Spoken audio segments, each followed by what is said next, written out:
Hello বন্ধুরা, ছেলে আজকে ঘুম থেকে উঠে বায়না ধরেছে আমি আজকে ইয়াম্মি কিছু খাবো।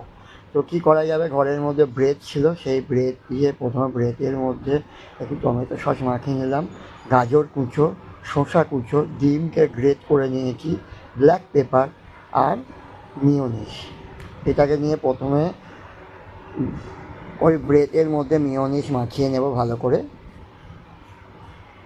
তার উপরে দিয়ে দিলাম শসা কুচো, ছোটো করে রাখা গাজর কুচো, মনে করলে কাঁচা লঙ্কা দিতে পারেন, কিন্তু যেহেতু আমার বাচ্চা খাবে তাই কাঁচা লঙ্কা স্কিপ করেছি, গ্রেট করে রাখা ডিম,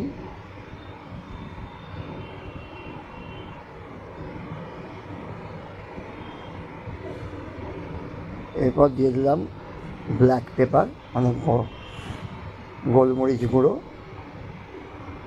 এখানে আমি নুনটাকে স্কিপ করেছি কারণ মিওনিসে নুন দেওয়া আছে তাই।